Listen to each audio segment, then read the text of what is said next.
என்பது அறிவு. எப்பொருள் எத்தன்மையாயினும் அப்பொருள் காண்பது அறிவு. 9ஆம் பாடம் அனுபந்தம்.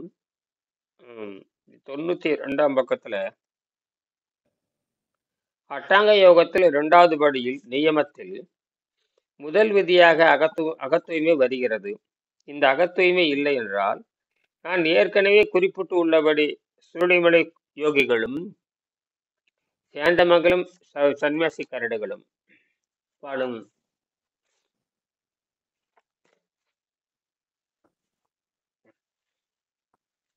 மயக்கம், கெருகுரு, சோர்வேல ஒன்னும் இல்லையா ராஜீவ் காந்தி? அதெல்லாம் இல்லை, மயக்கெல்லாம் எதுவும் இல்லை. இப்ப பகல்ல தான் இருந்துச்சு, இப்ப நைட்ல ஒண்ணும் இல்லை. டயர்டா இருந்துச்சு. ஆமா ஆமா, அது இரவு நேரம் ரீசார்ஜ், பகல் நேரம் கொஞ்சம் வேலை செய்யறோம், அதனால கொஞ்சம் பண்ணுது. அப்படியே போடுங்க, தண்ணியிலே போடுங்க, இன்னைக்கு இரவு சாப்பிட்டுக்கலாம். சரிங்க ஐயா. துடிப்பு குறைஞ்சிருக்கா? ஒண்ணுக்கு போயிருக்குதா? தூக்கம் வருதா? தூக்கம் பரவாயில்ல, நேத்து இன்னைக்கு கொஞ்சம் பரவாயில்ல. தூக்கம் வருது ஏங்க ஐயா? பதிவு பண்ணிக்கங்க. தூக்கம் வருகிறது, அதான் நரம்பு தளர்ச்சி. தூக்கமின்மை, தூக்கம் இல்லாம எத்தனை நாள் கஷ்டப்படுறீங்க? இந்த நோய் வந்ததுல இருந்து கஷ்டப்படுறீங்க. ஆமா, ஒரு 2-3 மாசமா கஷ்டப்படுறேன். 40 வருஷமா கஷ்டப்படுறவங்களா இருக்கிறான். நீங்க 3 நாள்ல தப்பிச்சிட்டீங்க. 30 ஏங்க இதெல்லாம் ஒரு 10 வருஷம் 15 வருஷம் சீப்பட்டு இருந்தா தெரியும். ஏங்க சுந்தரையா? ஆமா சார். தப்பிச்சிட்டீங்க. எங்க எப்படி இந்த 90 நாள், இப்ப இந்த பிரச்சனையே வந்து 90 நாள் தான் ஆச்சுங்கிறீங்க. எப்படி இதை தேடி கண்டுபிடிச்சீங்க? எவன் எனக்கு யாரு என்னுடைய நம்பர் தந்தாங்க உங்களுக்கு? எங்கிட்ட அவ்வளவு சீக்கிரம் வர முடியாது. அது யூடியூப்ல இதுல பார்த்தேன் ஐயா, நம்பர் இருந்துச்சு ஐயா உங்க நீர் மருத்துவத்துல. ஓ, அதை பார்த்தா நேரடி விடியான்ட்டீங்க. ஆமா ஆமாய்யா. எப்படி தைரியம் எடுத்தீங்க? போனவன் நம்மளை கொண்டு போடுவான்னு தெரியல உங்களுக்கு? இதுக்கு முன்னாடி ஒரு 2010 போல நான் இயற்கை இதுல வந்து ஒரு வாரம் எல்லாம் டயட்ல இருந்திருக்கேன் ஐயா. ஓ சரி. அப்புறம் அதோட விட்டுட்டோம். அந்த ஒரு அதாவது அந்த நம்பிக்கையில் தான் ஐயா. ஓ, எது உங்களுக்கு பிடிச்சது? நான் பேசுனதுல காய்ச்சின்னு காய்ச்சி இருப்பேன், பிடிச்சி வாங்குன்னு வாங்கியிருப்பேன். அது பிடிச்சதா? இல்ல நோய் நல்லா பூன்னு சொல்றானே அது பிடிச்சதா? இல்ல ஏற்கனவே எங்கிட்ட வந்து ஒரு வருஷமா, இது கிட்டத்தட்ட 9 மாசமா 10 மாசமா 100 கணக்குல வந்துட்டு போயிட்டு அதை பார்த்துருப்பேன். அந்த பேட்டியெல்லாம் பாத்தீங்களா? அதை பிடிச்சதா எப்படி? இது வந்து எப்படி நீர் சிகிச்சையில கழிவு ஏற்றம்னு எனக்கு ஏற்கனவே கொஞ்சம் தெரியும் ஐயா. அப்புறம் நீங்க உங்க பேச்சுல பார்த்தா எப்படி இது வந்து 3 வேளையும் அந்த உணவு உண்ணா பண்ணா ஓரளவுக்கு சரியாயிடும் நம்பிக்கை தான் ஐயா. நீங்க பேசுற பேச்சு நம்பிக்கை தான். சரி, அப்ப அந்த நம்பிக்கை நல்ல வேலை எவன்ட்டையும் போய் கேட்கல. கேட்டிருந்தீங்கன்னா தொலைச்சிருப்பாங்க உனைய. சரி, ஏற்கனவே அனுபவம் எடுத்திருக்கு. அதனால சொந்தமா முடிவெடுத்து வந்து ரைட்டு தான். சொந்தமா முடிவெடுத்து அதான் இங்கதான் எப்பொருள் யார் யார்வை கேட்பினும் அப்பொருள் மெய்ப்பொருள் காண்பது. அப்ப பிறர் சொல்வதை கேட்கணும். பிறர் சொல்வதை கேட்டு தன் அறிவோடு பொருத்தி பார்த்து தான் முடிவெடுத்தல். எவன்ட்டையும் போய் கேட்க கூடாது. ஏன்னா யார்கிட்ட போய் கேட்கறோம்? இப்ப என்னை பத்தியோ, என்னை பத்தியே இல்லை, என்னை பத்தி கேட்கணும் அவசியம் இல்லை. நான் கண்டுபிடிக்க எனக்கு எதுக்கு சம்மந்தம் இல்லை. இதை வந்து ஒரு ஆசிரியர் ஆராய்ச்சி பண்ணி தன் உடம்பை மாற்றி காட்டிய பெரிய மகான், பேரறிவாளர். எந்த விஞ்ஞானியும் செய்ய முடியாது. எந்த விஞ்ஞானியும் செய்ய முடியாது. எந்த ஒரு தனி மனிதனும் செய்ய முடியாதுங்க. மரணம் வந்துருங்கய்யா, விளையாட்டு இல்லைங்கய்யா. அது அந்த ஆதாரம் எங்கே எடுக்கிறார்? ஆதாரம் வந்து ஜெர்மன் நாட்டில் இருக்கிற ஒரு புத்தகத்தை இருக்கிறார். ஜெர்மன் நாட்டு புத்தகத்துலதான் இருக்கிறத தவிர நேரில் செஞ்சு காட்டுறது யாரு? திருவள்ளுவர் 2000 ஆண்டுக்கு முற்பட்டவர். அவர் வந்து 261 941 942 சொல்றாரு. இது நேர்ல காட்டுறது யாரு? இதுக்கு என்ன அர்த்தம் யாருக்கு தெரியும்? உற்றநோய் நோன்றல் உயிருக்கு ஊறுகன் செய்யும் அற்றை தாகத்திற்கு ஒரு எடுத்து இந்த பரவல் எடுத்து படிச்சு பாருங்க, தப்பா இருக்கும். என்னது அந்த மானம் கட்டவன், பரிமளகிற மானம் கட்டவன் வெங்கடேசன் தானாக முடிவெடுக்கிறார். நல்ல வேலை பொருளை ஆராய்ச்சி பண்ணியிருக்கார். தானாவே படிச்சு சொல்லுவாரு, திருக்குறளை நீங்கள் உங்கள் சொந்தமாக மூலத்தை படியுங்கள், தயவு செய்து பொழிப்புரை படியான்னு எழுதியிருக்காரு. திருக்குறள் மூலத்தை மட்டும் படிங்க. இது மூலம், அது செய்யல் படி. அத மூலம்னா என்ன? பொருள் இல்லாததுன்னு பேரு. உண்மையை மட்டும் படிங்க. படிச்சு நீங்களா முடிவெடுக்கணும். என்னது? நீங்களா முடிவெடுக்கணும். இவன் என்ன பண்ணிட்டான்? இந்த அறவேக்காடுக்கு என்ன பண்ணிட்டானுங்க, ஆழ்ந்த நோக்கமான நல்லவர் தான், ஆனால் ஆழ்ந்த நோக்கமான இப்ப பரிமேலகர் ஆகட்டும், காளிங்கர், மணக்கடுவர், பரிவேலகர், இப்ப நிறைய பேர் இருக்காங்க. காளிங்கர், மணக்கடுவர் அப்படின்ட்டு ஒரு ஒரு 10 பேர் இருக்காங்க. யாரோ இருக்கட்டும். அந்த 10 பேர்ல மிகச்சிறந்த உரை என்று தமிழக மக்கள் உலகத்தால பாராட்டப்படுவதுன்னு கேட்டீங்கன்னா பரிமேலழகர். ஆனால் பரிமேலழகர் தான் ஆழ்ந்த நோக்கு மறந்த காரணத்தினால சில இடத்துல வேண்டுமென்றே அல்லது ஆழ்ந்த நோக்கு மறந்த காரணம், அது ஆராய்ச்சி செய்யாமல் ஆழ்ந்த நோக்கு மறந்த காரணம் ஆகினால் தன்னுடைய சொந்த கருத்தை பதிவு செய்து விட்டார். அதை இயற்கை கருத்தை சொல்லாமல் சொந்த கருத்தை பதிவு செய்து, அதுதான் பெரிய விஷயமே. இப்ப நான் பிளாக் ஹோல் கண்டுபிடிச்சேங்கிறேன், பிளாக் ஹோலுக்கான அனைத்து தகுதிகள் இருக்குதுங்கிறான். இது இப்படி ஆட்டினாவே பவர் அதிகமாகுதுங்கண்ணா. இப்படி ஆட்டினாவே பவர் அதிகமாகுது பாருங்க.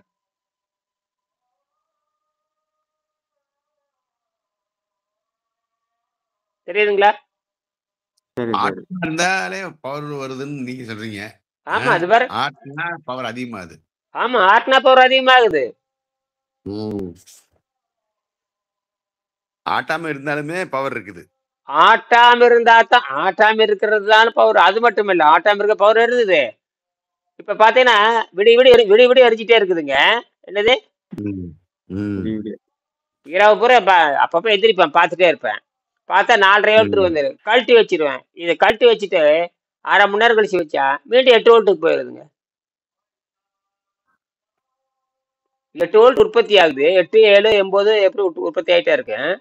அப்புறம் கரெக்டா இரவுல எரியும். காலையில பார்த்தா 3:45 வந்துரு, 3:45 வோல்ட் வந்திருக்கும்.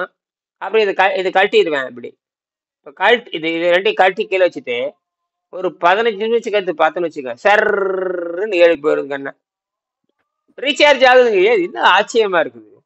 அப்ப ஆற்றல் ஆவதும் இல்லை, அழிவதும் இல்லை. அப்ப இந்த அழித்தல் காத்தல் 3 நடக்குதுங்க ஐயா. ஆக்கல், அழித்தல், காத்தல், இந்த 3 நடக்குது. ஆக்கல், அழித்தல், காத்தல் 3 நடக்குது. இந்த 3 நடக்குது. 3 என்ன வாங்குது பாருங்க.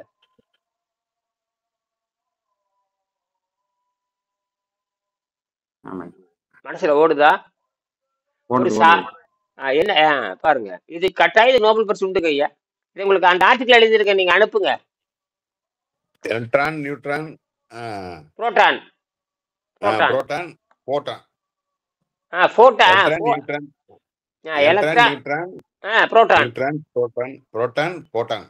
போட்டான் எப்போ வரும் தெரியுமா? போட்டான் என்பது வரைபடத்துல காட்ட மாட்டாங்க, வரைபடத்துல வராது. ஏன்னா இந்த எலக்ட்ரான் ஜம்ப் ஆனாவோ அந்த புரோட்டான் ஜம்ப் ஆனா தான் அது ரிலீஸ் ஆகும். பட்டு பயங்கரமா அதிரணும். எத்தனை வினாடிக்கு 3 லட்சம் கிலோமீட்டர், 4 லட்சம் கிலோமீட்டர், 10 லட்சம், இந்த 5 லட்சம் வினாடி, 6 லட்சம் அதிர்வு, 10 லட்சம் அதிர்வு அதிர்ந்தால்தான். பின்ன போட்டானுக்கு சாதாரண கொடூர வீரியம். என்னது கொடூர வீரியம்? ஏக்கமே அதெல்லாம் இருக்குது. எங்க இருந்து வருது? சூரியன்ல இருந்து வருதுங்க. சூரியன்ல இருந்து நம்ம மேல பட்டுட்டு இருக்குது. போட்டோ நம்ம மேல பட்டுக்கிட்டு இருக்குது. நம்ம உடம்பு உறிஞ்சி ரீசார்ஜ் பண்ணிக்குது. நம்ம உடம்பு உறிஞ்சிக்குதுங்கிற போட்டானே உறிந்து கொள்கிறது உடம்பே. உள்ள சார்ஜ் ஆயிரும். சுத்த உடம்பு. அதனாலதான் காற்றில் இருந்தும் பிற கோள்களில் இருந்தும் சூரியனிலிருந்து வர்ற கதிர்வீச்சுகள் இருந்தும் வெங்கடேசன் எழுதியிருக்காரு. இவர் கூட எழுதியிருக்காரு. நம்ம வேதாத்திரி மகரிஷி இருக்காரு இல்லையா, வாழ்க வளமுடன், அவரு கூட இந்த உடம்பானது, அவருக்கு என்னென்ன விவரம் தெரியல, அவரு வீணா செத்து போனாரு. அவரு கூட என்ன பண்ணாரு, நம்ம பூமியின் மையத்தில் இருந்தும் பூமியிலிருந்து எரிமலை குழம்பில் இருந்தும் பிற நட்சத்திரம் உடம்பு நமக்கு ஆற்றலை எடுத்துக் கொள்கிறதுன்னு எழுதுறாரு. மணவளைக்கலை 2ஆம் பக்கத்தில் எழுதியிருக்காரு. மணவளைக்கலை 2ஆம் பாகம். மணவளைக்கலை ஒன்று இருக்குது அவர் எழுதுனது. அதுல பார்த்து என்கிட்ட அந்த புத்தகம் இருக்கு. ஆனால் அப்படி இருந்து நீங்க இந்த புத்தகத்தை வாங்கி படிக்கல. சொரிமுத்து ஐயனாரே இதை வாங்கி படிச்சிருக்கணும் இல்ல. இந்த புத்தகம் ரிலீஸ் ஆகிறப்ப உயிரோட தான் இருக்காரு. அவர் 2006 சாகுறாரு. இந்த புத்தகம் 2000 வந்துருச்சு. என்னது 2005 வந்துருச்சு. 2000 வந்தாச்சு. கைப்பிரதி 1999 வந்துருச்சு கைப்பிரதி. நானே 2002 தான் கைப்பிரதி வாங்குறேன். கைப்பிரதி அப்ப 2002 பிரிண்ட் டாக்டர் மொகாலிங்க வந்து பிரிண்ட் அடிச்சு கொடுக்குறாரு. வேதாத்திரி மகரிஷிக்கு 10 ஏக்கரை கொடுத்தவர் தானே இந்த புத்தகத்தை அடிச்சு கொடுக்குறாரு. ஆனால் டாக்டர் மகாலிங்க எவ்வளவு பெரிய கோடீஸ்வரர் அவர் பின்பற்றல. அவரு மாரணப்பட்டு தான் சேர்த்தாரு, கொழுப்புல தான் சேர்த்தாரு. என்னது பேச பேச மயக்கம் போட்டு விழுந்துட்டாரு. வள்ளலாரை பத்தி பேசிட்டே இருந்தாரு, மயக்கம் போட்டு போத்து. வள்ளலாரை பேசிட்டே இருந்தாரு, அப்படியே மயக்கம் போட்டு வள்ளலாரை பேசி செத்து போயிட்டாரு. வள்ளலார் ஜெயந்தி, வள்ளலார் பிறந்த நாளோ அல்லது காந்தி ஜெயந்தி நாளோ அன்னைக்கு பேச பேச அப்படியே அவ்வளவுதான் க்ளோஸ். ஆனால் நல்ல வேலை இந்த புத்தகத்தை அறிமுகப்படுத்துறங்காட்டி நம்ம கையில கிடைச்சிருச்சு. இந்த புத்தகத்தை பிரிண்ட் அடிச்சு கொடுக்கணும் இல்ல, ஏழைக்கு ஒரு பணக்காரன், அதாவது கல்வி, அதாவது எப்படி புலவர்களுக்கும் ஆராய்ச்சியாளர்களுக்கும் பணக்காரர் தான் உதவி செய்யணும், புரியுதுங்களா? சட்டப்படி நான் போய் எனக்கு ஆராய்ச்சி இடம் எனக்கு ஏற்படுத்தி ஆராய்ச்சி கடந்து இந்தாண்ட கண்டுபிடிப்பேன், எவனும் வாய் திறந்து பேச மாட்டேங்கிறானுங்க. வாங்க நான் இருக்கிறேன், இங்க நம்ம லேப் பயன்படுத்தி எவனும் பேச மாட்டேங்கிறான். நானும் யூடியூப்ல போடுறேன், வாட்ஸ்அப்ல போடுறேன், எல்லாத்துக்கும் பேப்பர் அனுப்புறேன். ஒருத்தங்க கூட வாங்க ஆய்வு பண்ணலாம். நம்ம ஆய்வு ஐஐடிக்காரன் கூப்பிடணும், அல்லது வந்து ஐஐடிக்காரன் கூப்பிடணும், அல்லது அண்ணா யூனிவர்சிட்டிக்காரன் கூப்பிடணும், 2 பேரும் கூப்பிடணும். மாணவக்கம் சூடு சொரணா இருக்குமா என்னன்னு தெரியல, எவனும் என்ற வாட்ஸ்அப் படிக்கானா என்னன்னு தெரிய மாட்டேங்குது. நானும் கட்டுரை ஃபேஸ்புக்கில் விடாம கட்டுரை போட்டே இருக்கேன், பிளாக் ஹோல் கட்டுரை போட்டுட்டே வர்றேன். பிளாக் ஹோல் கண்டுபிடிச்சாச்சுங்க நம்ம. பிளாக் ஹோல் ரீசார்ஜ் எப்படி ஆகும் அதான் கேள்வி பாருங்க. ரீசார்ஜ் எப்படி ஆகும் பாருங்க, ஆட்டவே இல்லை. ரீசார்ஜ் எப்படி ஆகும்? ஒன்றும் இல்லை. அப்புறம் இங்க பாருங்க, கழட்டிட்டு இங்க கண் முன்னாடி என்ன பண்றேன், கழட்டிட்டு காட்டுறேன். நான் கழட்டிட்டேன், கழட்டி அப்படியே வச்சிடறேன், இவருக்கு அப்படியே கழட்டி வச்சிடறேன். அதே ரீசார்ஜ் ஆயிரும், அதே ரீசார்ஜ் ஆயிரும். எப்படி இதெல்லாம் சாத்தியம்? கெமிக்கல் பேட்டரி நடக்காது, புடலங்காய் பேட்டரி நடக்காது, எதுவும் நடக்காது. அதை நேற்று எழுதுனேன் நான். எதுல? கூகுள் ஜெமினியில் எழுதினேன். இது ரொம்ப முக்கியமான பாயிண்ட்டுங்கிறாங்க. இந்த மாதிரி பிளாக் ஹோலுக்கு இது ரொம்ப முக்கியமானது படிக்கிறான். நான் பிளாக் ஹோல் வந்து mini black hole, artificial black hole, mechanical black hole, miniature black hole எழுதுறேன். இந்த நம்ம ஏன் இதை எழுதுறேன்னா, நம்ம உடம்பு ரீசார்ஜ், ராத்திரி தூங்குறப்ப காலையில் எழுந்திருக்க ஃப்ரெஷ்ஷாக எழுந்திருக்கிறா, ஏன் என்னாச்சு? அப்போ உடம்பு என்னாச்சுங்க? ரெஸ்ட்ல இருக்குது. ரெஸ்ட்ல இருக்கப்ப என்ன ஆகுது? ரீசார்ஜ் ஆகுது. இப்போ ஒரு பக்கம் போறோம், புரோட்டான் ரைஸ் கிடைக்குது. எலக்ட்ரான் வந்து நியூட்ரானுக்கு போறப்போ, அதாவது தூங்குறப்போ இது கிடைக்குது. என்னது? வைப்ரேட்டிங் ஆகுது. உடம்பு வந்து வைப்ரேட்டிங் நடக்குது, அதிர்வு நடந்துட்டு இருக்குது, நடனம் ஆடிட்டு இருக்குது, அணுக்க நடனம் ஆடுகின்றன. நடனம் ஆடுற புரோட்டான் வந்து அதிருது. புரோட்டான் அதிர்கிறப்ப போட்டான் ரிலீஸ் ஆயிருது ஓய்வில் இருக்கும் பொழுது. பகல்ல பயன்படுத்திட்டு இருக்கிறோம், பகல்ல பயன்படுத்துறோம், அப்ப கொஞ்சம் சார்ஜ் குறையுது, அதே நேரத்துல ஒரு 1/2 மணி நேரம் தூங்கி, அப்ப பகல்ல ஒரு 1/2 மணி நேரம் ரெஸ்ட் எடுத்துட்டு நீங்க போய் பாருங்க, உடனே ஜம்மன் ஆகிருது. அப்ப மழை நடக்கிறப்போ இலைப்பேர் நடக்கிறான் பாருங்க, அப்ப என்ன ரீசார்ஜ் ஆகுது நடத்த. சித்தர் உட்காந்துட்டு போறோம், மலை ஏறப்ப உட்காந்துட்டு போறோம், எங்க போன ரெஸ்ட் எடுத்து ஒரு 5 நிமிஷம் நடந்துட்டு போறோம். அந்த 5 நிமிஷம் உட்கார்றப்ப ரீசார்ஜ் ஆகுது, மறுபடியும் நீ பயன்படுத்துறீங்க. இப்ப அப்ப விட்டு செய்யறீங்க. என்னது விட்டு செய்றீங்க? இதான் விஞ்ஞானமே. இந்த வேலையை தொடர்ந்து செய்ய முடியாது, விட்டு செய்ய வேண்டும். என்னது விட்டு செய்யற? ஆமா, கால் வலிக்குதுன்னு உட்காந்துக்கிற, மலையேறா கால் வலிக்குது உட்காந்துக்குங்க, மறுபடியும் நடக்கிறா கால் வலிக்கு உட்காந்துக்கிறீங்க, மறுபடியும். அப்ப எங்க போகுது ரீசார்ஜ்? யாரு பண்றாங்க? யார் கால் வலி குறைக்கிறாங்க? இப்ப வேகமா ஏறப்ப கால் வலிக்கிறப்ப உடம்பு சொல்லுது, அதே உட்கார்றா அப்படிங்குது.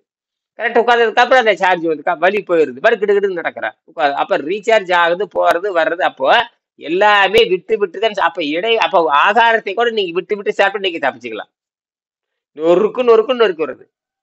6 மணிக்கே திங்கிறது, 6:30க்கு திங்கிறது, 7 மணிக்கும் திங்கிறது, 8 மணிக்கும் திங்கிறது, 10 மணிக்கும் திங்கிறது, 12 மணிக்கும் திங்கிறது, தின்னுட்டே இருக்கிறது பன்னிக்குட்டி மாதிரி. அப்ப என்ன ஏறிக்குது?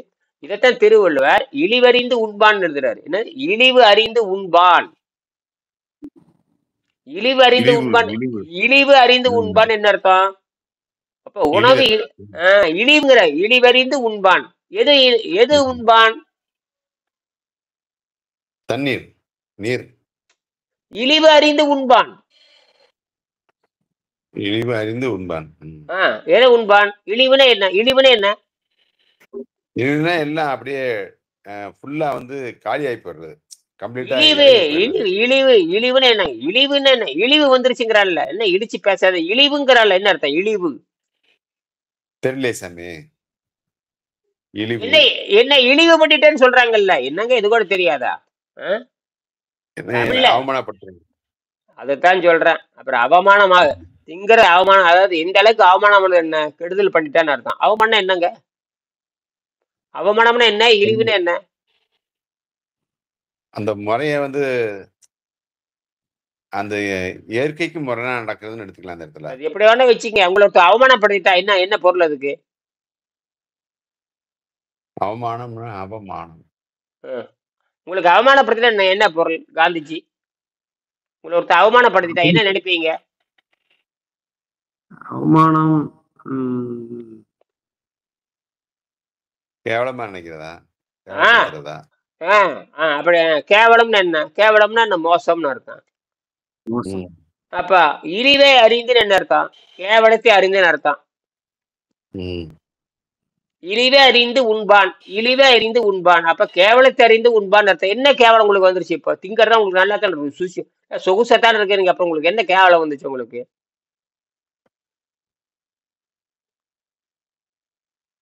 சொல்லுங்க. நல்லா தின்னீங்க, என்ன உங்களுக்கு உங்க காசு உங்க பணம், நீங்க தின்னீங்க, உங்க காசு உங்க பணம், உடம்பு நாசமா போறதா?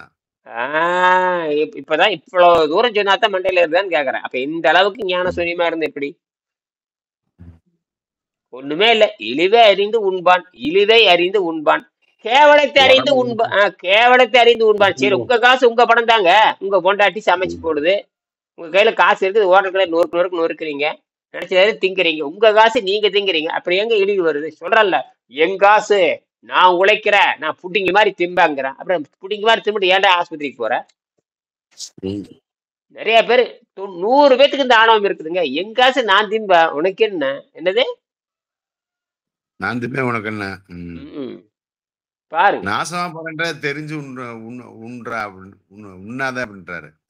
நாசம் சுருக்கமா சொன்னா நாசமா போயிடும் உடம்பு, அதெல்லாம் அறிஞ்சிட்டு தின்னுடா, அதெல்லாம் அறிஞ்சு தின்னுடான்னு அர்த்தம். கரெக்டா இப்பதான் வர்றீங்க, இவ்வளவு தூரம் நோண்டும் போலதான் வர்றீங்க. இழிவறிந்து உண்பான் கண் என்ன சொல்றாரு? இழிவறிந்து உண்பான் கண் இன்பம் போன்கிறாரு. யாரு இழிவை அறிந்து கேவலத்தை அறிந்து உண்கின்றானோ அவனிடம் இன்பம் நிற்கும்ங்கிறார். இது சாப்பிட்டேன்னா நீ நாசமா போயிருவ, சாப்பிடாத, தேவையா தேவை இல்லையா அப்படின்னு பகுத்தறிவுல உணர்ந்து சாப்பாடு நிப்பாட்டினா மனப்படுவ, சாப்பாட தொடர்ந்தீங்கன்னா சீரழிஞ்சு சின்ன போயிருவ. அப்படித்தான் எழுதியிருக்காரு. அதைத்தான் எழுதியிருக்காரு. இழிவறிந்து உண்பான்கண் போல் இன்பம் நிற்கும் அது போலத்தான் கழிவேறு அந்த இழிவை அறிந்து கொடுமை அறிந்து யார் உணவு பழக்கத்தை நிறுத்துகிறானோ அல்லது குறைத்துக் கொள்கிறானோ, எப்படின்னா வச்சுக்கலாம். ஒருத்தவங்க உங்களுக்கு கேவலப்படுத்திட்டே இருந்தான்னு வச்சுக்கணும், இன்னும் அவங்ககிட்ட நட்பு வச்சிருப்பீங்களா? இல்ல இல்ல. உங்ககிட்ட அவமானப்படுத்திட்டே இருக்கிற அவங்களுக்கு நட்பு வச்சிருப்பீங்களா நீங்க? உங்களை எப்ப பாரு இழிவுபடுத்திட்டே இருக்கிறான், அப்ப நட்பு வச்சிருப்பீங்களா? கேவலப்படுத்துறான், இழிவுபடுத்துறான், கொடுமைப்படுத்துறான், அவமானப்படுத்துறான், அசிங்கப்படுத்துறான், எல்லாம் பண்றான். துன்பப்பட்டேன், துயரப்பட்டேன், அவமானப்பட்டேன், இத்தனையும் பட்டு புத்தி வரலையாம்பா. வடிவேலு ஒரு இடத்துல என் மச்சாங்கார என்னை போட்டு துன்பப்படுத்துறான், அவமானப்பட்டேன், அக்குருவப்பட்டேன், கேவலப்பட்டேன் அப்படின்னு சொல்லிட்டு பட்டு பட்டு சொல்லிட்டே வருவான். பக்கத்துல இருக்கிற கையாலே, ஏன் குருவே இத்தனை மட்டும் புத்தி வரலையாம்பா, அடேங்கப்பா அப்படின்பா, இத்தனை மட்டும் உங்களுக்கு புத்தி வரலையா அப்படின்பா. அந்த மாதிரி தின்னுபட்டேன், ருசிச்சுப்பட்டேன், ஆனந்தப்பட்டேன், எல்லாம் பண்றீங்க, இத்தனை பட்டேன், என்ன ஆயிடுச்சு? புத்தி வரல. இதுதான் சித்திரவதான் பட்டீங்க. ஆனா ஒரு நாளைக்கு யாரும் சொல்ல மாட்டாங்க. ஏன்னா நம்ம பொண்டாட்டியும் திங்குது, பையனும் திங்குது, மாப்பிளையும் திங்குது, மச்சானும் திங்குது, நாயும் திங்குது, பேயும் திங்குது, உலகமே தின்னுட்டு இருக்குது. அப்புறம் நீ விட்டு திங்காம இருந்தா என்னங்க நியாயம்? ஊரே பத்தி எறியுது, ஊரே ஓடுது, நானும் ஓடுனேன். என்னது எல்லாரும் ஓடுனாங்க, நானும் ஓடுனேன். எல்லாரும் ஏன்னு கேட்கல, நானும் கேட்கல. என்னடா அறிவு கட்டுறதானே, அதான் கேட்கறேன். சரி அவங்களே கேட்பேன், எல்லாரும் ஓடுறாங்களே நீ நின்னாலும் கேட்க வேண்டாம், ஏன்டா ஓடுற, எதுக்கு ஓடுற, எல்லாரும் ஓடுனாங்க நானும் ஓடுனேன், எல்லாரும் நின்னாங்க நானும் நின்னேன். அப்புறம் எப்படி இந்த பாட்டு சொல்லுவாங்க, சாஞ்சார் சாயரவக்கம் செம்மறியாட்டு கூட்டங்களா, என்னது சாஞ்சார் சாயரவக்கம் செம்மறியாட்டு கூட்டங்களான்னு பட்டுக்கோட்டை பாட்டு பாடுவாரு. சாஞ்சா சாயரவக்கம் செம்மறியாட்டு கூட்டங்களா. அப்ப செம்மறிக்கு அறிவும் கிடையாது, ஒண்ணும் கிடையாது, இப்படியே தலை குனிஞ்சுக்கிட்டே போகும். என்னது தலையை குனிஞ்சுட்டே போகும். செம்மறியாடு இப்படி சாஞ்சிட்டே போகும். ஒண்ணு குதிச்சுது, இது குதிக்கு. ஏன் குதிச்சுது, எதுக்காக குதிச்சு, இதுக்குன்னு தெரியாது. சொல்லுவாங்க சாஞ்சா சாயரவாக்கம் செம்மறியாட்டு கூட்டங்களாங்கிற மாதிரி. அந்த மாதிரிதான். சரி, அஷ்டாங்க அது என்ன அர்த்தம் அது கேட்டீங்கன்னா, வள்ளுவர் எழுதுறாரு பாருங்க, இழிவறிந்து உண்பான்கண் இன்பம் போல் நிற்கும். இழிவறிந்து உண்பான்கண் இன்பம் போல், இழிவறிந்து உண்பான்கண் இன்பம் போல். யாரு இழிவை அறிந்து குறைவா திங்கிறான், திங்காம இருக்கிறான், அவன்கிட்ட இன்பம் நிற்பதை போல. இன்பம் யார்கிட்ட துன்பம் நிற்கும், நிறைய திங்களுக்கு துன்பம். களி பேர் இறையான் கண் நோய்ங்கிறாரு. களி பேர் இறையான் கண் நோய்னா அதிகமாக உணவு உன்றவன். இதேதான் பகவத்கீதையில வருது. என்னது களி பேர் இறையான் கண் நோய். இறை இறை உணவுன்னு கூட சொல்லல, இறைன்னு பேர். இறை வேறு உணவு வேணும். இறைனா ஆடு மாடு பேய் பிசாசு திங்கிறதுல இறைக்கை என்ன, ஆடு மாடு பேய் பிசாசு திங்கிறதா பன்னி, இதெல்லாம் திங்கிறதுல இறைன்னு பேரு. மனிதன் சாப்பிட்டா உணவுன்னு பேரு. என்னது அப்ப நீங்க இறையா உணவான்னு பாருங்க. நீங்க இறைன்னு போடுறாரு. இறைனா யாரு சாப்பிடுறது, விலங்கு சாப்பிடுறது. இப்ப கொண்டு போய் எங்க கொண்டு போறாரு, இந்த இறைங்கிறாரு, நீ விலங்கு மாதிரி திங்கிறையாடா அப்படிங்கிறாரு. என்னது திருவள்ளுவர் காலத்திலே சாப்பிட்டுருக்காங்க. அந்த காலத்துல திருவள்ளுவர் காலத்தில் நாசமா போச்சு தமிழ்நாடு. அவரு காலத்திலே கெட்டு போச்சுங்க. அதுதான் திருவள்ளுவர் வர்றாரு. ஏன் திருவள்ளுவர் வந்து எழுதுறாருன்னா, அப்பவே தமிழ்நாடு கட ஆரம்பிச்சிருச்சு. தமிழ் இந்தியாவே கட ஆரம்பிச்சிருச்சு. இந்தியாங்கிறது தமிழ்நாடு தான். 3000 ஆண்டுக்கு முன்னாடி ஏகமா தமிழ்நாடு. அப்ப வந்து 18 மொழிகள் பேசிட்டு இருந்திருக்கிறாங்க. தமிழ் இருந்து பிறந்ததான் எல்லா மொழியும். எல்லா மொழிக்கும் 2000 வருஷம் ஆச்சு. நம்ம தமிழ் மொழிக்கு மட்டும் 50,000 ஆண்டு ஆச்சு. அப்ப அந்த மொழி பேசும்போது 18 மொழி இருந்திருக்குது. மலைநாடு இருந்திருக்குது, மலைநாடு, கொங்கு நாடு, பாண்டி நாடு, அப்புறம் சோழ நாடு, அப்புறம் தொண்டை நாடு. இந்த 50 பகுப்பாக பிரிக்கப்பட்டிருந்திருக்கிறது. எந்த பகுப்பு, இந்த இந்தியா பூரா 50 பகுப்பாக பிரிக்கப்பட்டிருக்கு. சரியா? சரி சரி சேர்ந்த மக்களும், அதாவது அஷ்டாங்க யோகத்தில் 2வது படியாக நியமத்தில் முதல் விதியாக அகத்தூய்மை வருகிறது. இந்த அகத்தூய்மை இல்லை என்றால், நான் ஏற்கனவே குறிப்பிட்டு உள்ளபடி சுருளிமலை யோகிகளும் சேந்தமங்கலம் சிவபிரகாச சுவாமிகளும் பவகாரி பாபாவும் மாத கணக்கில் ஒரு குகையில் காற்றை மட்டும் உபயோகித்து உள்ளே இருந்திருக்க முடியாது. காற்றை மட்டும் உணவை கண்டு உள்ள இருந்திருக்க முடியாது. அப்ப 3 சாட்சி இங்க வந்துருச்சு. ஏன்னா இந்த பவகாரி பாபாவை வந்து விவேகானந்தர் பார்த்திருக்காரு. புத்தகம் வந்துருச்சா? இன்னைக்கு வந்துருச்சா? இன்னைக்குதான் பார்க்கணும். உணவா கொண்டு வாழ்ந்து இருக்க முடியாது. அதாவது அஷ்டாங்க யோகத்தில் 3வது 4வது படிகளை ஆசனத்தையும் பிரணாமயத்தையும் மூச்சு பற்றி பாருங்க. இது ரொம்ப முக்கியமானது. அதாவது அஷ்டாங்க யோகத்தின் 3வது 4வது படிகளான ஆசனத்தையும் பிரணாமயத்தையும் பிரணாயமான மூச்சு பயிற்சி நடத்த, மூச்சு பயிற்சியும் அல்ல, விண்வெளியின் பிராணசக்தியில் வாழ்வது மாத கணக்கில் செய்திருக்க முடியாது. அப்ப விண்வெளி சக்தியில தான் நீங்க வாழ்ந்திருக்க முடியும். மூச்சு பயிற்சி கூட கிடையாது, அப்படியே உட்கார்ந்துக்கிறது பேசாம. இப்படி மாச கணக்கில் உட்கார்ந்துட்டு இருக்க முடியாது. மாச கணக்குல உட்கார்ந்துட்டு இருக்க முடியாது. எந்த அசைவும் இல்லை, எந்த அசைவுமே கிடையாது. சவாசனத்தில் படுத்துக்குவாங்க, அண்ட் இப்படி உட்காந்து இருப்பாங்க, இப்படி உட்காந்து இருப்பான், அல்லது சவாசனத்தில் உட்காந்துருப்பேன் இப்படியே. அப்ப எந்த கவலையும் இல்லாமல். அப்ப குகை வாழ்வுன்னா முக்தி பெறுவதற்காக செய்வது. குடும்ப பொறுப்பெல்லாம் செஞ்சுட்டு, குடும்ப பொறுப்பெல்லாம் கொடுத்துட்டு, நமக்கு இந்த வேலை முடிஞ்சு போச்சு நான் போறேன்ட்டு போய் முக்தி அடைதல் அப்படி உட்காந்துக்கிறது. மாச கணக்கில் வெளியே வர மாட்டாங்க. என்னது மாச கணக்கில்? நீ 1/2 மணி நேரம் உட்காருக்கு இந்த கத்திட்டு இருக்கிற, மாசம் கணக்கு உட்காந்துருக்க. இதெல்லாம் ஆராய்ச்சி பண்ற. அப்ப மாச கணக்கில் காற்றை உணவாக எடுத்துக்கொண்டு அந்த காமா கதிர், பிளாக் ஹோல் சொல்ற பார்த்தீங்களா, பிளாக் ஹோல், அந்த பிளாக் ஹோல் இருந்து வரக்கூடிய காமா கதிரை இங்க பாருங்க. இப்ப பாருங்க பவர் எப்படி வருது. ரீசார்ஜ் ஆயிடுச்சுங்க. என்னது ரீசார்ஜ் ஆயிடுச்சு. நல்லா சூப்பரா இருக்கு. எப்படிங்க, எப்படி இது சாத்தியம்னு? எப்படி இதெல்லாம் வேலை செய்யுது பாருங்க. என்ன மாதிரி விஞ்ஞானம் இருக்குது. இதுதான் பிளாக் ஹோல். நான் விளக்கியுள்ள வழியில் சில மாதங்களிலோ சில வருடங்களிலோ எந்த மனிதனும் பூரண உள் சுத்தத்தை அடைந்து விடலான்றாரு. ஆமாம், பூரண உள் சுத்தத்தை அடைந்து விடலான்றாரு. சில மாதங்களிலோ சில வருடங்களிலோ. மூன்றாவது நான்காவது படிக்கிறான ஆசனத்தையும் பிராணாயாமத்தையும் மூச்சு பயிற்சி அல்ல. சரி, நான் விளக்கியுள்ள வழியில் சில மாதங்களில், அப்படி படிங்க, நீங்களே படிங்க. நான் விளக்கியுள்ள வழியில் சில மாதங்களிலோ சில வருடங்களிலோ எந்த மனிதனும் பூரண உள் சுத்தத்தை அடைந்து விடலாம். அப்படிப்பட்ட மனிதனின் இரத்தத்தில் வேண்டாத உப்புகள் இல்லாததால் சிறுநீர் பிரிவது நின்று விடுகிறது. இது ரொம்ப முக்கியம். இது இப்ப யோகிகள் மாத கணக்கில் கூகுள் உட்கார்ந்து இருக்காருன்னா அவனுக்கு எந்த உபாதைகள் இருக்கக்கூடாது? இப்ப சொல்லுங்க, எந்த உபாதை இருக்கக்கூடாது? இந்த சிறுநீர் உபாதையா இருக்கக்கூடாது. அப்புறம் சிறுநீர் மட்டுமா? அப்புறம் சிறுநீர் மட்டுமா? அப்புறம் எந்த உபாயம்? மலஜலம். அப்படி அந்த மலம் ஜலம், இதத்தான் வள்ளலார் சொல்றாரு. மலம் ஜலம் அற்ற தேகத்தை பெருகுங்கிறாரு. என்னது மலஜலம் அற்ற தேகம்? அப்ப என்ன அர்த்தம்? மலனா அப்ப உணவுலாம் இல்லாம இருக்குன்னு அர்த்தம். இது எவனுக்கும் புரிஞ்சுக்கல. யாரு அது சோத்த போட்டான். சோறு தப்புன்னு. சோறு சாப்பிட்டா ஆரோக்கியம் வருமா? அப்ப சோறு தானம் வேற, அன்ன தானம் வேற, ஆரோக்கிய தானம் வேற. ரெண்டுக்கு என்ன வித்தியாசம்?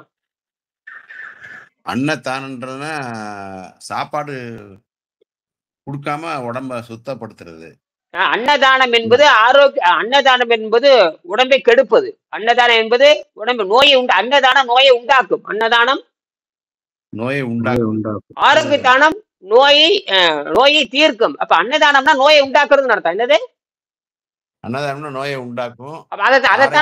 அதைத்தானங்க வள்ளலார் குரூப் பண்ணிட்டு இருக்குது. வீதி வீதியா பூரா பண திமிர்ல பண்ணிட்டு இருக்கா. என்னது? பண திமிரு. வள்ளலார் எழுதுறாரு இல்லையா? வள்ளலார் என்ன சொல்றாரு?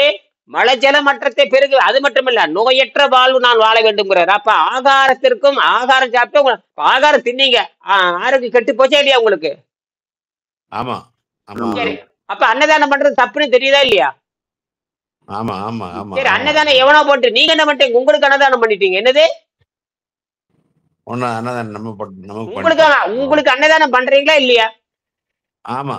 அப்ப உடம்புக்கு அடுத்தவனுக்கு பண்ண உனக்கு பண்ண, உனக்கு பண்ணாலும் அதே கெடுதல் தான், அடுத்தவனுக்கு பண்ணாலும் அதேதான். இதுக்கு அறிவு வர வேண்டாமான்னு கேக்குறான். இதை விட நான் பஜார் எப்படி பேச முடியும்? அப்ப அன்னதானம் தவறுன்னு தெரிய வேண்டாம்? ஆமா. அப்ப உலகமே என்ன, அரசாங்கம் என்ன பண்ணுது? அரசாங்கம் அன்னதானம் தான் கொடுக்குது. என்ன அப்ப என்ன நோயை சாராயம் விக்குது, சோறும் விக்குது. ரெண்டும் உடம்பு கெடுதல். சாராயமும் சாராயம் காசு வாங்கி நோயை வாங்கிக்கிறான்.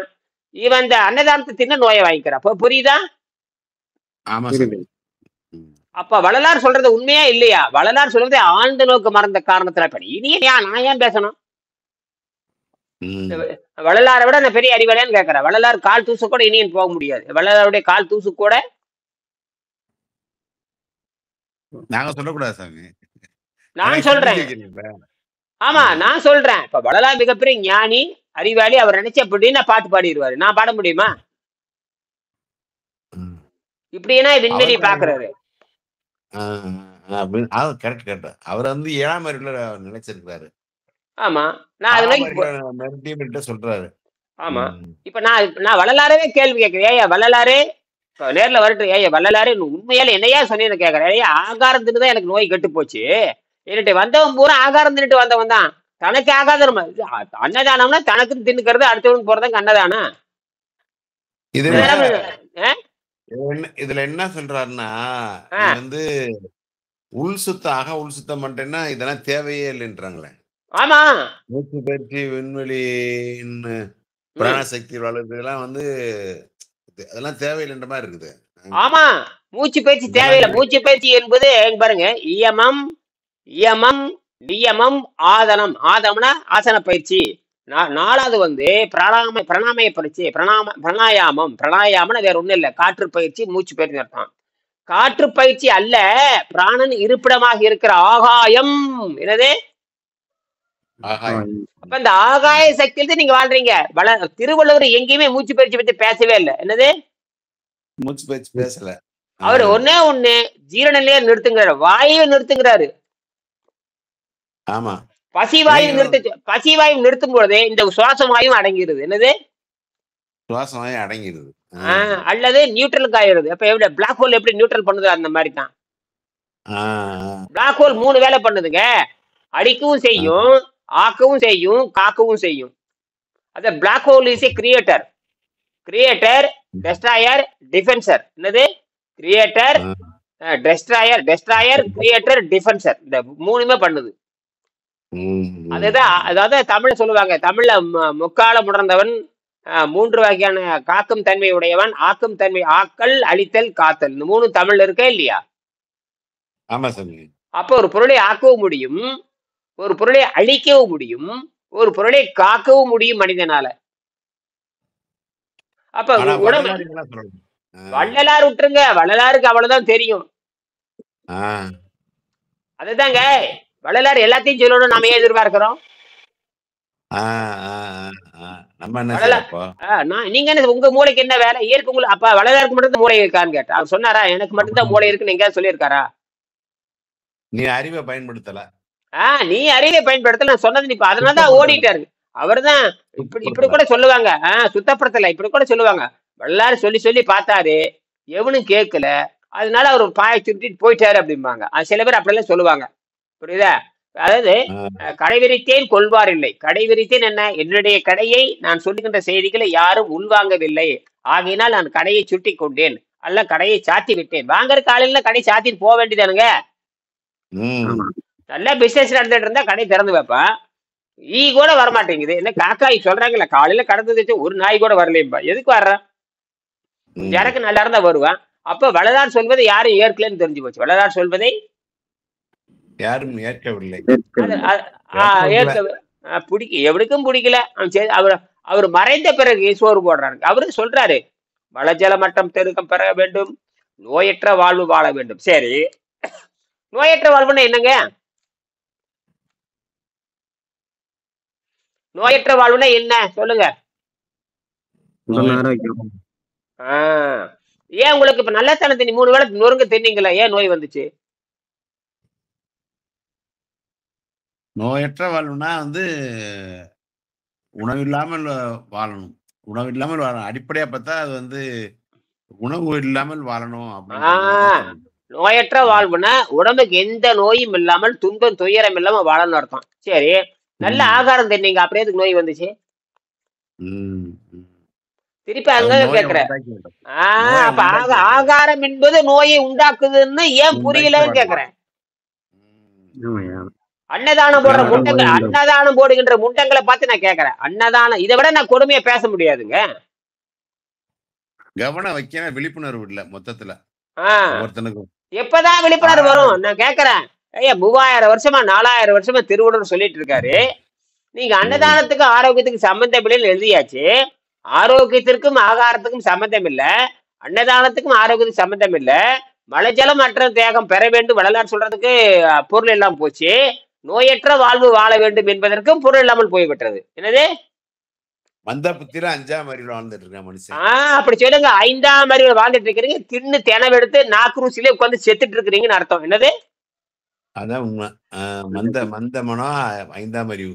நாக்கு ருசியில 5ஆம் அறிவுல இருக்கிறாங்க. அப்ப 5ஆம் அறிவு என்ன? 6ஆம் அறிவு பயன்படுத்தல, 6ஆம் அறிவு இருந்து பயன்படுத்தல. என்னது கொடுக்கப்பட்டும் பயன்படுத்தவில்லை. சரி, எல்லாத்துக்கும் மூளை கொடுத்துருக்கு இல்லையா? எல்லாத்துக்கும் இயற்கை மூளை கொடுத்துருக்குதே இல்லையா? ஆமா, அந்த மூளையை நீயே பயன்படுத்தல சொல்றாங்களா, புத்தியை பயன்படுத்துறாங்க. அதுக்காக எல்லாரும் என்ன வள்ளலாருன்னா வள்ளலாறு மட்டும்தான் மூளை உள்ளவரா? மத்த யாருக்கும் மூளை இல்லையா? இயற்கை எல்லாத்துக்கும் தான் மூளை கொடுத்துருக்குது, நீயே பயன்படுத்தல. அப்ப வள்ளலார் சொன்னதை நீயே புரிஞ்சுக்கல. அசுத்தமாயி சாப்பாடை சாப்பிட்டு அசுத்தமாக்கி மூளையை வேலை செய்ய விடாம ஆக்கி வச்சிருக்கோம். வள்ளலாறு மத்தான் சொல்றாரு, அகசுத்தம், அதாவது சுத்த தேகம் பெற வேண்டும் சொல்றாரு. அது என்னங்க சுத்த தேகம் பெற வேண்டும் வள்ளலார் சொல்றாரு? சுத்த தேகம் பெற, அது என்னது? தினம் குளிச்சுக்கிறாரா அவர்? தினம் எந்த ஆத்துல போய் அவர் குளிச்சாரு? இந்த ஆத்துல வேற பிடிச்சிட்டு வந்து விளக்கமா சொல்ல, வெங்கடேசன் மாதிரி விளக்கமா சொல்லல. வெங்கடேசன் வந்துதான் விளக்கம் பண்ண. ஏன்னா இந்த இடத்துல எங்கேயுமே இந்த புத்தகம் வள்ளலாருக்கு எழுதப்பட்டதல்ல, வள்ளலாருக்கு சம்மதமே கிடையாது. வள்ளலாரை பத்தி ஒரு இடத்துல மட்டும் எழுதியிருக்க. வள்ளலார் எப்படி இருந்திருப்பார் என்பதை 227 பக்கம் 201 பக்கத்தில் எழுதியிருப்பாரு.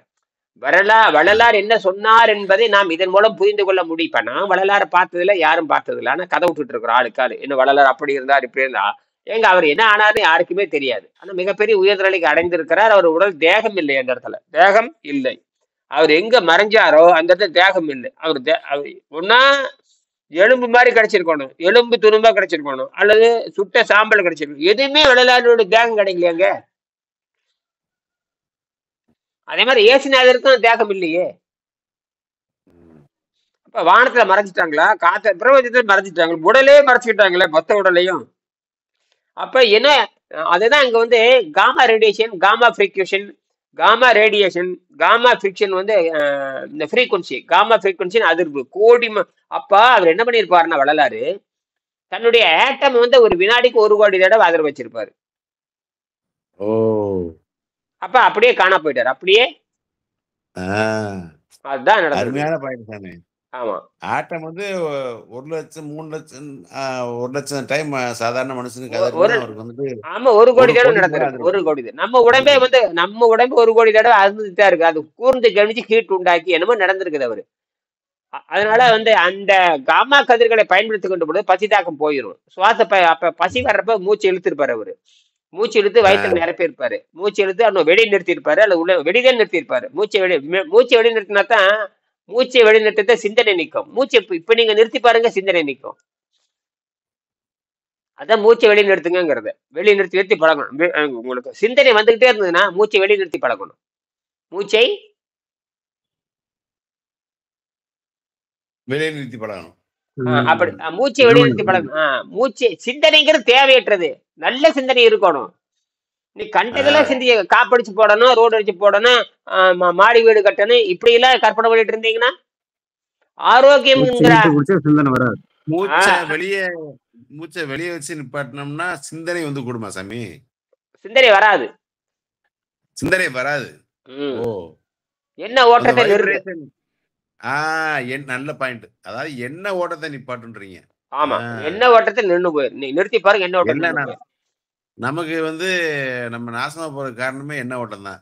ஆமா ஆமா, அதாவது அர்த்தமற்ற அதிர்வலைகள். அர்த்தமற்ற அதிர்வலைகள், அதேதான். அர்த்தமற்ற அதிர்வலை நிப்பாட்டுறப்போ சரி. அப்ப இங்க பாருங்க,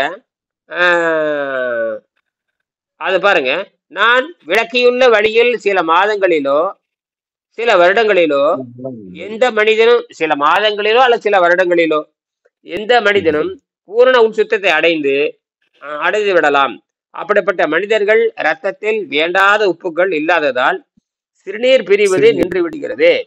அப்ப சிறுநீர் போகலினா வேண்டாத உப்புகள் ரத்தத்தில் இல்ல, விஷம் இல்ல, விஷம் இல்லாததால சிறுநீர் நின்று போச்சு. இப்ப கிட்னி ஃபெயிலியர் வருது இல்ல, ரத்தம் கெட்டு போய் நின்று போச்சு. ரத்தம் கெட்டு போய் நின்று போச்சு. இது ரத்தம் சுத்தமா நின்று போச்சு.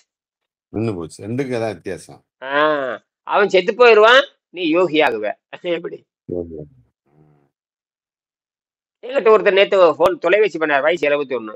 ஐயா எனக்கு கிட்னி ஃபெயிலியர் ஆயிடுச்சு. பேசும்பொழுது நாக்கு வளருதுங்க, பேசும்பொழுதே நாக்கு வளருது.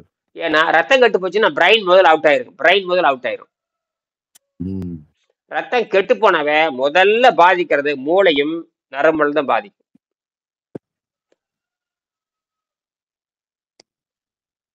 மூளையும் நரம்பலம் கெட்டு போச்சுன்னா உங்க பயங்கரமான மனக்குழப்பத்துக்கு போயிடும். என்னது மனக்குழப்பம்? என்ன காந்திஜி அப்படித்தானே? காந்தி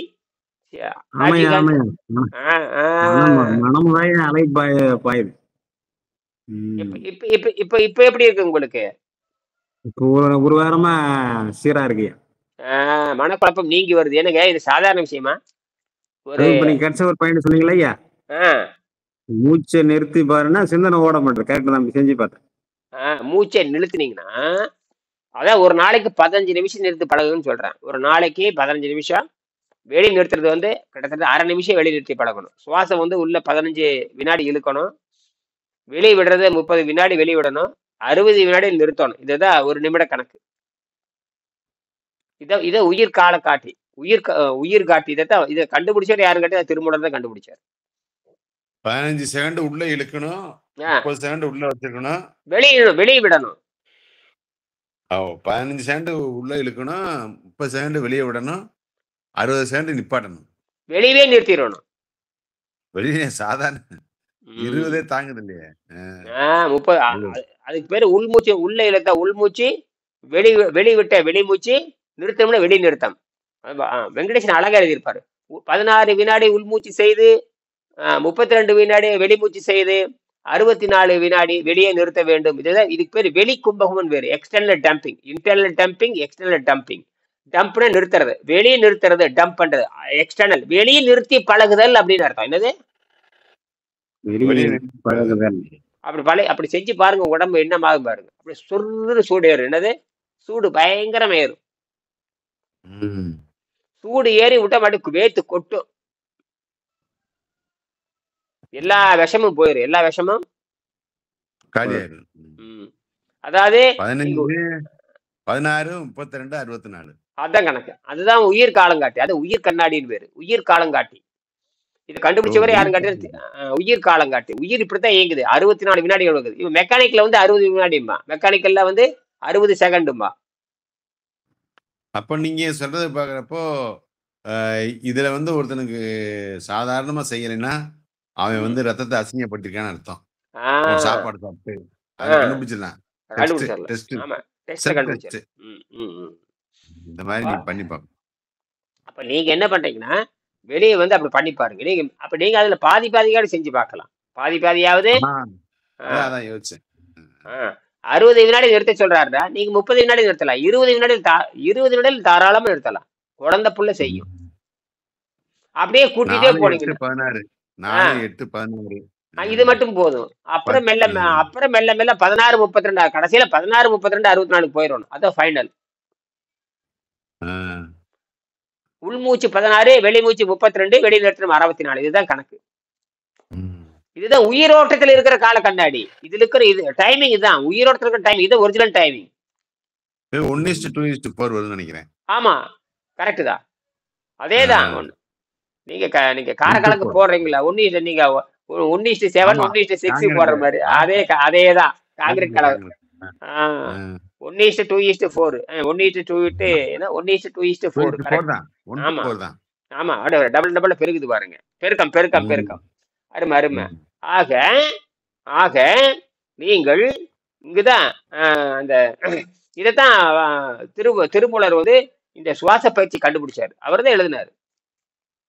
சவாசனம் படுத்துட்டு கூட பண்ணலாமா சாமி? இது தாராளமா. சவாசனம் ரொம்ப அருமையானது. பேசாம வானத்தை பார்த்து பேசாம படுத்துக்கலாம். வானத்தை பார்த்து நேரா பார்த்து படுத்துக்கலாம். அது சமமா இருக்கு, பிரச்சனையே இல்லை. நான் அப்படிதான் பண்ணுவேன். அதுக்கு உட்காரணுங்கிறது தேவையில்லை. பேசாம சொகுசா படுத்துக்கிட்டு அப்படியே கண்ணை மூட்டை படிச்சு நல்ல சுவாசத்தை வெளிநிறுத்த ரொம்ப பிரச்சனை இல்லை. அது பூமி நேரடி சமமாயிருது இல்ல. இப்போ இதுல இன்னொரு பெரிய டவுட் என்னன்னா, இந்த உட்காந்துட்டு முதுகு தண்டு உடம்புனா நேரம் நிப்பாட்டி வச்சுட்டு ஏதாவது மெடிடேஷன் பண்ணணும் அப்படின்லாம் சொல்றாங்கல்ல சாமி. ஆனா வந்து அது வந்து இது பாக்குறப்போ, இவங்க சொல்றத பாக்குறப்போ உடம்ப சுத்தம் பண்ணிட்டா வந்து சில மாதங்களிலோ சில வருடங்களிலோ எந்த மனிதனும் பூர்ண உள் சுத்தத்தை அடைந்து விடலாம்னு போட்டிருக்காங்க. அப்படி மனிதனின் ரத்தத்தில் வேண்டாத உப்புகள் இல்லாததால் சிறுநீர் பிரிவது நின்று விடுகிறது.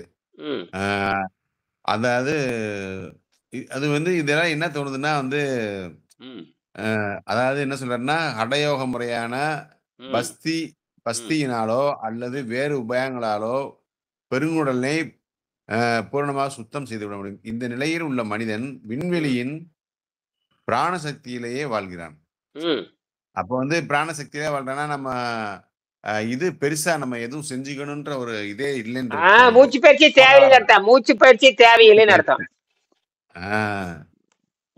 ஆனா நாம 600 கோடி மக்களும் இந்த நிலையை அடையும்படியாக இயற்கை நமது உடலை படைத்திருக்கிறது. இயற்கை தான் படைச்சிருக்கு.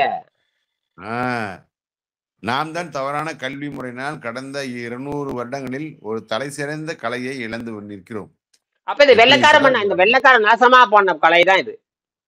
ஆ, எம்பிபிஎஸ் படிச்ச என்ன, எம்எஸ் படிச்ச என்ன, பிஎஸ் படிச்ச என்ன, பிஎஸ்எம்எஸ் படிச்ச என்ன, இது இயற்கை மருந்து என்ன எல்லாமே நாசம் தான். இது எல்லாமே தேவையே இல்லையே மனிதனுக்கு. இத படிச்சு என்ன பண்ண போற? ஆ.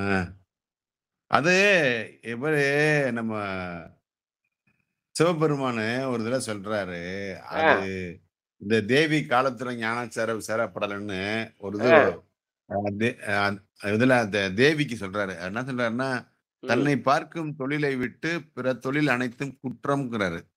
ஆ, ஒரு சிவனுக்கு ஒரு லிங்கத்துக்கு நீ வந்து வில்வ இலைய போட்டா என்ன கூட தப்புன்றாரு. ஆ, ஒரு லிங்கத்துக்கு ஒரு வில்வ இலை அப்ப நீ என்ன செய்யணும்? தன்னை பார்க்கும் தொழில் உன்னுடைய நீ மனுஷனா பிறந்தனால உனக்கு தொழில் என்னன்னா, ம், உன்னை நீ பார்க்கணும். உன்னை ஆ, நீ பார்க்கணும்னா என்ன? ஆ, வேண்டாத பசி, குப்பை 5வது வரி வரைக்கும் நீ என்னென்ன சேர்த்து வச்சையோ, ஆ, அத பூரா நீ கழுவணும். பூராத்தையும் ம், கழுவி, ம், உன்னை நீ பார்க்கணும். உனக்கு நான் 6வது அறிவு எதுக்கு குடுத்துருக்கேன்? நீ ம், பார்க்கணும். நீ ம், சுயமா சிந்திக்கணும். ம், உனக்கு அந்த ஆற்றல், இயற்கை ஆற்றல் குடுத்துருக்கேன். ம், அத நீ பார்த்தீன்னா வந்து அதுதான் உண்மையான தொழில்ன்றாரு.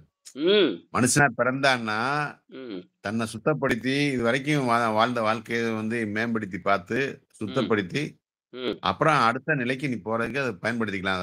சைலண்டா சொல்றாரு அந்த மாரி. கரெக்ட். தன்னை ராஜீவ்காந்த் பார்க்கும் தொழிலை விட்டு பிற தொழில் அனைத்தும் குற்றம். கரெக்ட், எல்லாமே கரெக்ட். குற்றம்.